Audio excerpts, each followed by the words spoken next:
In the winter of 1947, Los Angeles was a city of dreams, neon lights, Hollywood glamour, and post-war optimism. But beneath the surface, it was also a city of corruption, secrets, and violence.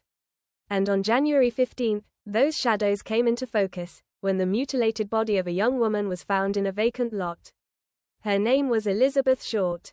The press would call her the Black Dahlia, and her murder would become one of the darkest and most haunting mysteries in American history. The Los Angeles of the 1940s was a magnet for dreamers. The film industry was booming, soldiers were returning from war, and every week, thousands arrived chasing fame, fortune, or a fresh start. But for every rising star, there were hundreds who vanished into obscurity. Cheap hotels, shady bars, and casting couch promises filled the spaces between the Hollywood lights. It was a perfect setting for both fantasy and danger. Elizabeth Short was born July 29, 1924, in Boston, Massachusetts. Her parents, Cleo and Phoebe Short, seemed to embody the American dream, until the Great Depression destroyed it. In 1930, Cleo's car was found abandoned near a bridge, leading police and family to believe he had taken his own life. But years later, Elizabeth discovered he was alive and living in California, a fact that would later lure her west. Phoebe raised 5 daughters alone, taking in laundry and working odd jobs to survive. Elizabeth, nicknamed Beth, or Bet, was her most striking child, pale skin, dark hair, blue eyes, and a fascination with cinema. From an early age, she idolized actresses like Veronica Lake and Rita Hayworth, practicing poses in the mirror and telling friends she'd one day be in the movies. But behind the confidence was fragility. At 15, she developed chronic bronchitis and severe asthma. Doctors advised her to spend winters in Florida, where she stayed with family friends, the first of many relocations in her short, restless life. In 1943, Elizabeth received a letter from her supposedly dead father, Cleo Short. He was alive, living in Vallejo, California, and offered to take her in. Eager for a new beginning, Elizabeth boarded a train to the West Coast. But the reunion quickly soured. She clashed with Cleo over her lifestyle. He disapproved of her dating habits and dreams of acting. Within months, she left his home and began drifting between cities, Santa Barbara, Long Beach, San Diego, and Los Angeles. She worked as a waitress and sometimes as a cashier. She lived in cheap boarding houses, moving frequently, sometimes without paying rent. To acquaintances, she appeared mysterious, beautiful but evasive, confident yet distant. She often dressed entirely in black, wore bright red lipstick, and carried herself like a star. It was this striking image that inspired reporters later to dub her the Black Dahlia, a dark flower in the golden age of Hollywood. In late December 1946, Elizabeth was in San Diego, staying with a friend, Dorothy French, after being found sleeping in a theater. Dorothy described her as polite but secretive, always talking about a new opportunity coming soon. While in San Diego, Elizabeth met Robert Red Manley, a 25-year-old salesman. He was married but infatuated with her. On January 8, 1947, Manley drove her to Los Angeles, stopping at a motel overnight. He claimed their relationship was platonic. The next morning, he dropped her off at the Biltmore Hotel, where she told him she was meeting her sister. That was the last confirmed sighting of Elizabeth Short alive. Hotel staff later reported seeing her using the lobby phone. Witnesses said she appeared calm and composed. No one saw her leave. 1 week later, on January 15, 1947, at approximately 10 a.m., a woman named Betty Berzinger was walking with her 3-year-old daughter in Lymet Park, a quiet residential area of Los Angeles. She noticed something white glinting in the grass, what she thought was a store mannequin. When she approached, she realized it was a naked body, cut cleanly in two. Elizabeth Short's corpse was posed deliberately, her arms stretched above her head, her legs spread apart, and her mouth carved into a grotesque, Glasgow smile. The scene was so precise, so methodical, that the police immediately suspected someone with medical or surgical knowledge. There was no blood at the scene, meaning the murder had happened elsewhere. The body had been completely drained of blood and washed clean. Grass beneath her was untouched, no drag marks, no struggle. The killer had transported her there, displayed her, and left her to be found.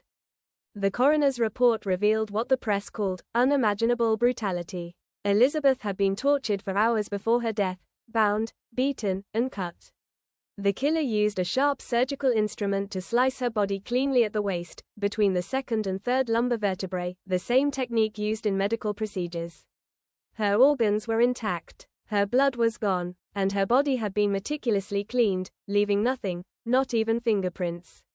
The cause of death: massive blood loss and shock. Within hours, the story was everywhere. Beautiful girl slain, body mutilated in vacant lot. Reporters called her the Black Dahlia, a name inspired by the film The Blue Dahlia and her dark style. Hollywood couldn't look away, neither could the rest of America. But the frenzy quickly turned cruel. Newspapers printed rumors about Elizabeth's love life, labeling her a temptress, a drifter, a liar. One reporter even tricked her mother, pretending Elizabeth had won a beauty contest, only to reveal her death mid-interview. The press turned a victim into a myth. The LAPD launched one of the largest manhunts in California history. Over 150 suspects were questioned: ex-lovers, soldiers, drifters, doctors, and even actors.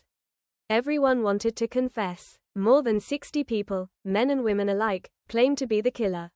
None of them were. Detectives sifted through hundreds of tips, but every lead collapsed. Elizabeth had lived a transient life, no stable job, no address, countless acquaintances.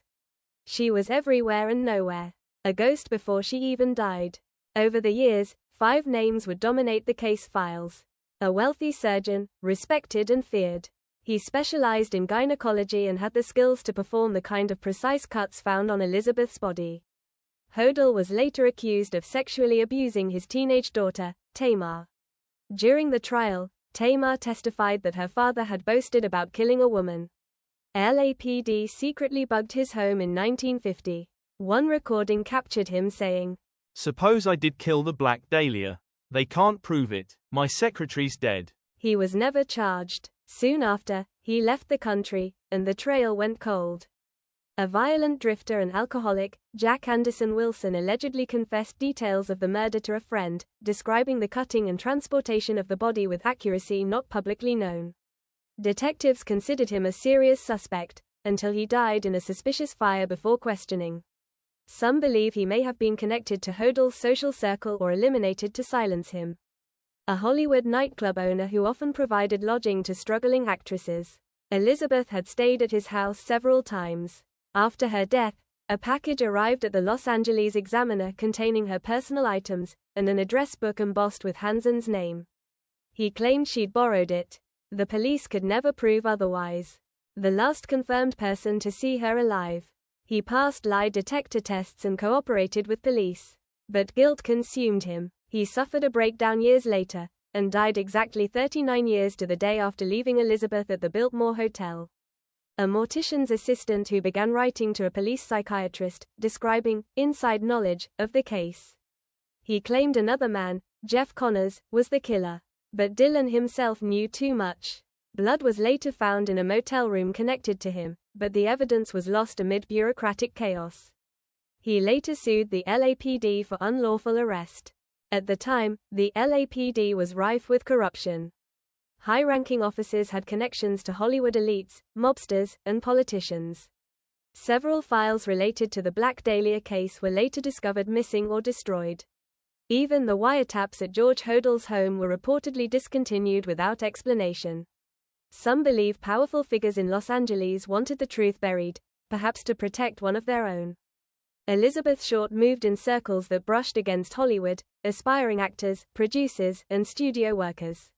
Several witnesses reported seeing her at film industry parties, where young women were often exploited. Rumors persist that she may have crossed paths with influential men who wanted her silence. Whether that connection was personal, criminal, or coincidental, it remains one of the case's enduring mysteries. The Black Dahlia case dominated headlines for months. Public hysteria grew so extreme that the LAPD received hundreds of fake confessions, men, women, even teenagers claiming to be the killer. The police fielded over 16,000 tips. None solved the case. Hollywood films, crime novels, and even comics used Elizabeth's image to feed a growing public obsession with violence and beauty. She became, in death, what she could never become in life: famous. Nearly 80 years later, the case refuses to rest. The Black Dahlia still haunts Los Angeles, and new evidence suggests her killer may have been hiding in plain sight all along. After his father's death in 1999, retired LAPD detective Steve Hodel discovered a photo album in his father's belongings. Inside were images of a woman who looked exactly like Elizabeth Short. Horrified, Steve began digging into his father's past, and what he found changed everything. George Hodel wasn't just a doctor. He was part of Los Angeles' elite, brilliant, charismatic, and dangerous. He socialized with artists like Man Ray and filmmaker John Huston, throwing lavish parties at his home, the Soudan House, a fortress-like mansion built in Mayan revival style. In 1949, he was accused of molesting his daughter. During the trial, Tamar claimed her father had bragged about killing the Black Dahlia. The Soudan House remains one of Los Angeles' most iconic and eerie structures. Hidden passageways, concrete walls, a basement large enough to operate unnoticed. In 2012, cadaver dogs trained to detect human decomposition alerted in the basement and courtyard. Ground-penetrating radar later revealed soil disturbances consistent with buried remains. Was this where Elizabeth Short was killed and dissected? No official excavation has ever been done.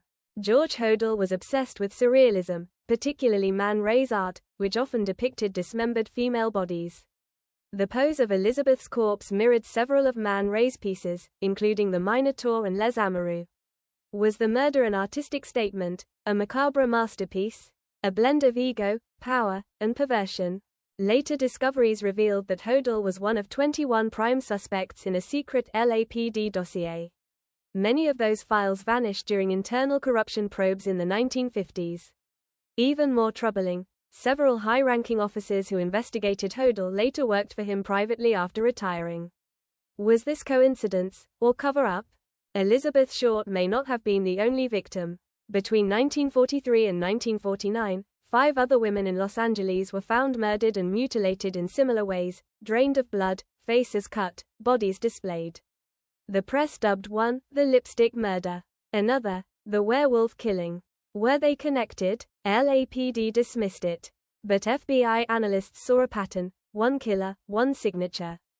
In the weeks following the murder, newspapers received cryptic messages. Here is Dahlia's belongings. Letter to follow. Inside were her ID cards, photos, and personal papers, wiped clean with gasoline to remove fingerprints. The tone was mocking, intelligent, and cruel. Modern linguistic experts found that the phrasing matched George Hodel's known writing style and vocabulary. In the 2000s, LAPD cold case detectives attempted DNA testing on the letters and envelopes. But after decades of handling and poor storage, samples were degraded. No match could be made. Still, the evidence, the surgical skill, the access to facilities, the psychological profile, all point back to one man. Steve Hodel's conclusion was devastating. His own father was not only capable of the crime, he was the only person who could have committed it. He had motive, means, opportunity, and protection. And perhaps most chillingly, he seemed proud of it. Elizabeth Short's murder changed Los Angeles forever. It exposed the darkness beneath Hollywood's golden age, where beauty and power collided with corruption and secrecy. Her story inspired books, films, and endless speculation. But behind the myth was a real woman, 22 years old, full of hope, who wanted to be someone. Instead, she became everyone's obsession. More than 7 decades later, her killer has never been brought to justice.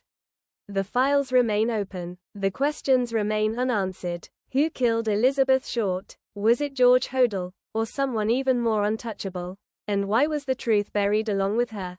Until the day someone finds proof, the Black Dahlia will remain what she has always been, a symbol of beauty, tragedy, and the secrets Los Angeles still keeps in its shadows. This is the Internet Files. And remember, every mystery has a story, but not always an answer.